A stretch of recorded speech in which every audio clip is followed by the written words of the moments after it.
एक दिन द्वारका में नारद जी आ गए। नारायण आकर के भगवान को प्रणाम किया। प्रणाम, आइए नारद जी। चरण धोए भगवान ने, बिठाया। भगवान प्रभु और आपके बाल गोपाल सब ठीक है? भगवान ने कहा ठीक है, भरा पूरा परिवार है। अरे आपको कुछ मालूम है आपके पुत्र पौत्र किधर है? बोले सब द्वारका में खेल रहे होंगे, आनंद ले रहे होंगे। नारद जी ने कहा भगवान आपका एक पौत्र तो बाणासुर की जेल में बंद है।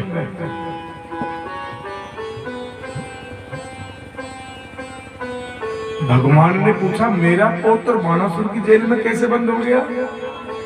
तो नारद जी भगवान को पूरी कथा सुना रहे हैं, सुखदेव जी परीक्षित जी को सुना रहे हैं, और वही कथा मैं आप लोगों को। बोले बाणस्य तनया पूषा मुपये में यदुत्तम है, तत्र युग्म भुज घोरम हरि शंकर योर में। बोले बाणासुर की एक बेटी है जिसका नाम है उषा। बाणासुर की बेटी का क्या नाम है? उषा।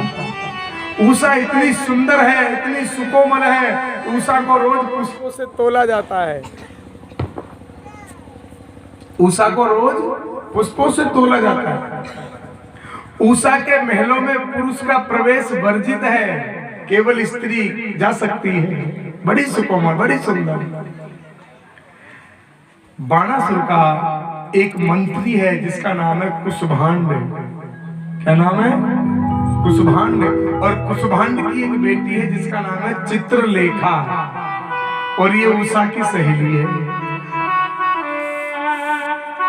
दोनों सहेली, और भी बहुत सारी सखियां हैं। एक दिन चित्रलेखा ने देखा कि उषा बहुत उदास है। आजकल ना तो बोलती है, ना खाती है, ना पीती है, पता नहीं कैसे रहती है। आजकल इसके स्वभाव में बदलाव क्यों आ गया? एक दिन चित्रलेखा ने अपनी सखी से पूछा, बहन क्या बात है, आजकल तू उदास उदास ठीक से नहीं रहती है, आजकल ना बोलती है, क्या तेरा मन किधर गया? लगता तेरा मन आजकल महलों में लगता नहीं है। जैसे ही चित्रलेखा ने पूछा, उषा ने जवाब दे दिया कि दृष्ट है कश्चिन नर है स्वप्ने, श्याम है कमल लोचन है, पीतवासा बृहद बाहुर योषिताम हृदयंग में। उषा ने कहा सखी आजकल मेरा मन नहीं लगता। क्यों? क्योंकि दृष्ट है कश्चिन नर है स्वप्ने, मैंने स्वप्न में एक पुरुष को देखा है। जब से उस पुरुष को देखा है ना, मेरा मन किसी काम में नहीं लगता। कौन है? बोले वो मैं भी नहीं जानती कौन है। तो कैसा है? बोले श्याम है। बोले वो श्याम वर्ण का है। और कैसा है? बोले कमल लोचन है, उसके नेत्र बिल्कुल कमल जैसे हैं। पीतवासा, वो पीतांबर धारण करता है। बृहद भाव, बड़ी बड़ी भुजा है उसकी। बड़ा सुंदर सुशील सुकोमल राजकुमार है।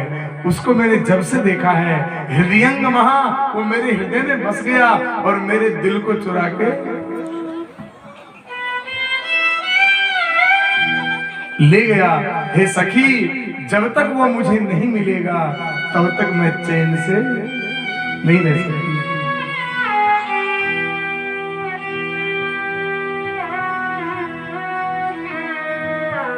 चित्रलेखा ने पूछा कि अब ऐसा पुरुष कहां ढूंढे, दुनिया बहुत बड़ी है।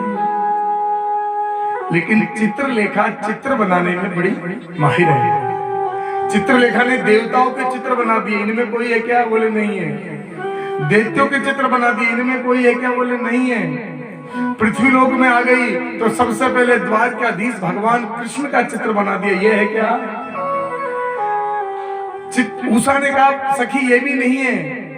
प्रद्युम्न जी का चित्र बना दिया, और जैसे ही प्रद्युम्न जी को देखा, उषा ने कहा बहन बिल्कुल ऐसा ही था, पर ये नहीं है।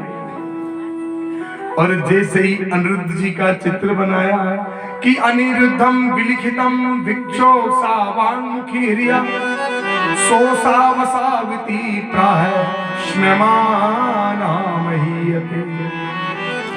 जैसे ही अनिरुद्ध जी का चित्र बनाया, उषा तो कूद पड़ी, नाचने लगी। बहन बिल्कुल यही है कि वाह वाह कैसी कला, कैसी मूर्ति भव्य, हे सखी इस चित चोर को ले आना कर्तव्य। हे सखी इस चित चोर को ले आना कर्तव्य। उषा कहती है बहन बिल्कुल यही है, किसी भी प्रकार से इसी ने मेरा चित चुराया है, इसको मेरे पास लेकर आओ।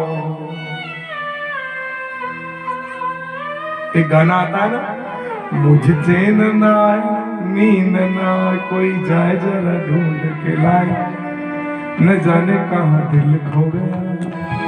आता है आज उषा की वही स्थिति है, मेरा भी दिल खो गया, ढूंढ के लाओ। और जब तक नहीं लाओगी ना भोजन करूंगी ना पानी पीऊंगी। अब चित्रलेखा को सखी की चिंता हो गई, घूमने लगी। चित्रलेखा समझ गई तो द्वारकाधीश भगवान का पौत्र है और द्वारका में जाना कठिन है, क्योंकि द्वारका की रक्षा सुदर्शन करता है। लेकिन भगवान ने तो सब लीला करवा रहे हैं। भगवान ने कहा सुदर्शन बहुत दिन से नौकरी पे हो, आज विश्राम कर लो। चित्रलेखा गई और अनिरुद्ध जी को बिस्तर सहित उठा के और सोनितपुर ले आई। बाणासुर की नगरी का नाम है सोनितपुर। उषा के महलों में अनिरुद्ध को छोड़ दिया। अब तो उषा अनिरुद्ध दोनों एक साथ रहने लगे। समय बीतता जा रहा है। एक दिन किसी बात को लेकर के कोई मजाक हुई तो अनिरुद्ध जी को जोर से हंसी आ गई।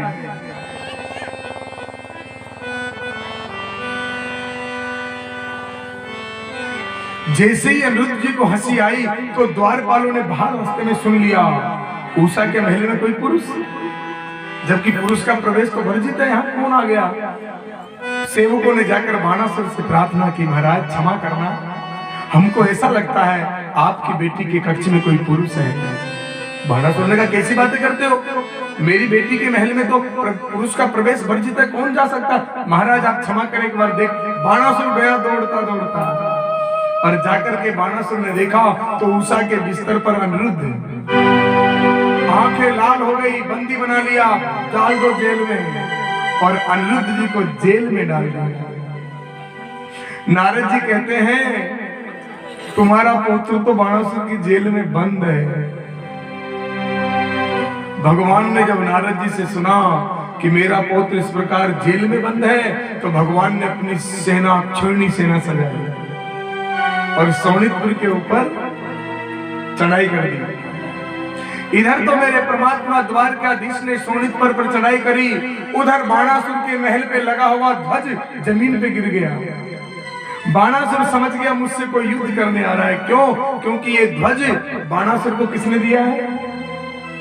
भगवान शंकर ने। क्यों दिया है? प्रेम से बोलो जय श्री कृष्ण। क्योंकि बाणासुर भगवान शंकर का भक्त है। भगवान शंकर ने प्रसन्न होकर बाणासुर को हजाएं भुजा दी है, हजारों भुजा। और बाणासुर बहुत शक्तिशाली है, इसलिए बाणासुर से कोई युद्ध नहीं करता। और जिसके पास इतनी ताकत, हजारों भुजा, कोई युद्ध नहीं करे तो बिना काम की है। एक दिन बाणासुर शंकर जी के पास पहुंच गया। महाराज की जय हो, भोले बाबा की जय हो, आओ बाणासुर आओ। ए महाराज आपने इतनी सारी भुजा दे दी, इतनी ताकत दे दी, कोई युद्ध नहीं करता, इन भुजाओं में खुजली चलती है, आप कुछ करते नहीं हो। ऐसा करो आप हमारे साथ युद्ध करो। शंकर जी ने कहा मेरी बिल्ली मुझसे ही म्याऊं, ताकत मैंने दी, मुझसे युद्ध करने आ गया। अरे अगर हमने इसको हरा दिया तो हमारी हार, और हम हार गए तो हमारी हार, इससे युद्ध करना ठीक नहीं है। अब क्या करें, लेकिन ये तो दुष्ट है। इसीलिए भगवान शंकर ने एक झुंझुना पकड़ा दिया।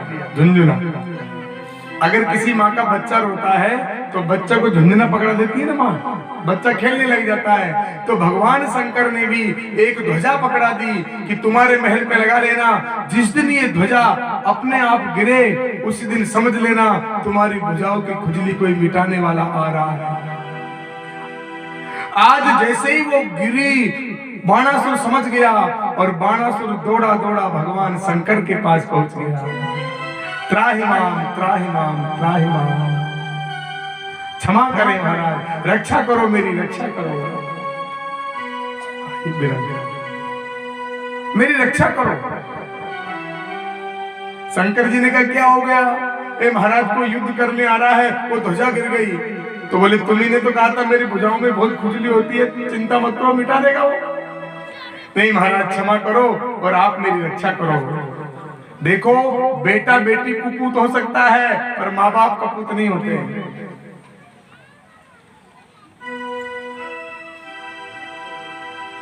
लेकिन माँ बाप कपूत नहीं होते।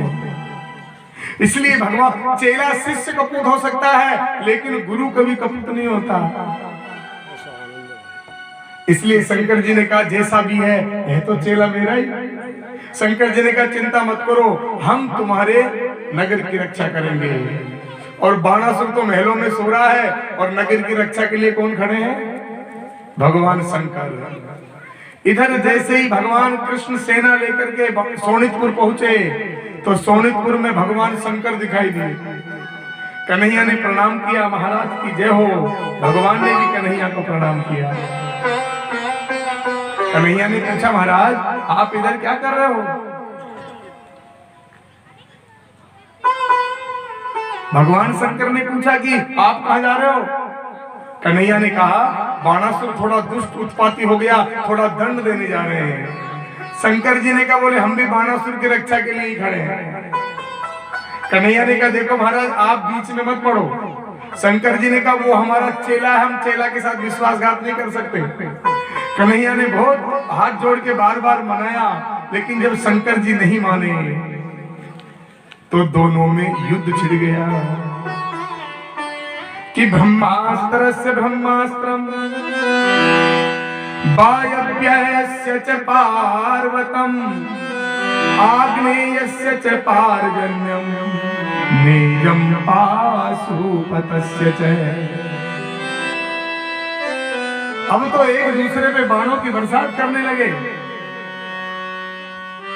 कोई पाशुपतास्त्र चला रहा है तो कोई नारायण अस्त्र चला रहा है, कोई पर्जन्य अस्त्र चला रहा है, कोई आग्नेय अस्त्र चला रहा है। लेकिन जब दोनों ब्रह्मास्त्र चलाने लगे, कहते हैं भगवान शंकर ने एक ऐसा बाण चलाया कि पूरी सेना को बुखार आ गया। पूरी सेना को बुखार में युद्ध बंद हो गया। दूसरे दिन बुखार मिटा, फिर युद्ध हुआ, तीसरे दिन फिर बुखार आ गया। एक दिन फिर बुखार मिटा, एक दिन फिर बुखार आ गया। इसको क्या बोलते हैं? जिसको एक दिन बुखार आए, एक दिन मिट जाए, एक दिन आए, एक दिन मिट जाए, इस बुखार को क्या बोलते हैं? अकातरा। जानते हो? हाँ, ये वहीं से अकातरा प्रारंभ हो गया। एक दिन बुखार, एक दिन युद्ध, एक दिन बंद, एक दिन युद्ध। कन्हैया ने सोचा ये तो बड़ी लीला निराली है। कन्हैया ने एक बाण चलाया तो भगवान को उबासी आने लगी, शंकर जी को आलस्य आने लगा। भगवान तो उबासी लेने में मस्त हो गए। कन्हैया ने देखा कि भगवान के पीछे बाणासुर खड़ा है। भगवान ने लिया सुदर्शन और बाणासुर की भुजाएं काटने लगे। एक एक भुजा नीचे टूट टूट के गिरने लगी। लेकिन बाणासुर की एक दाई माँ है। दाई माँ जानते हो? पालन करने वाली। क्या नाम है उसका? बोले तन माता कोटरा नाम है और नगना मुक्त शिरोरुहा पुरोवतस्ते कृष्णस्य प्राणानि रक्षया पुत्र प्राणानि रक्षया। उसका नाम है कोटरा। उसने क्या किया? बोले केस बिखेर लिए और नग्न होकर के कन्हैया के सामने खड़ी हो गई। क्यों खड़ी हो गई? अपने पुत्र के प्राणों की रक्षा के लिए। जैसे ही वो कोटरा नाम की माता नग्न होके आई, भगवान ने मुख घुमाया और बाणासुर भगा। सब भुजा कट गई, 4 भुजा बची बाणासुर के। कितनी? 4। बाणासुर महलों में भाग गया। उधर भगवान की उबासी बंद हो गई। और यहाँ पर लिखा है भगवान शंकर ने बड़ी सुंदर भगवान कृष्ण की स्तुति की है कि नमामि त्वानंत शक्तिं परेशं सर्वात्मनं केवलं यत्तिमाकृतं विश्वोत्पत्तिस्थान संरोध हेतुं यदद् ब्रह्मलिंगं प्रशान्तं कालो देवं कर्म जीवं स्वभावो द्रव्यं क्षेत्रं प्राण आत्मा विकार है तत्संगतो बीजरोह प्रवाह पन्यायने सा तन्निषेधं प्रपद्ये। भगवान कृष्ण की सुंदर स्तुति की और भगवान शंकर ने बाणासुर को लाकर के भगवान के सामने चरणों में डाल दिया। कन्हैया ने क्षमा कर दिया और बाणासुर के 4 भुजा रह गई। और बाणासुर अनिरुद्ध और उषा को लेके आया, धूमधाम से विवाह किया और मेरे परमात्मा उषा और अनिरुद्ध जी को लेकर के द्वारका में प्रवेश कर गए। इस प्रकार से उषा का विवाह अनिरुद्ध जी के साथ हुआ। बोलिए द्वारकाधीश भगवान की जय।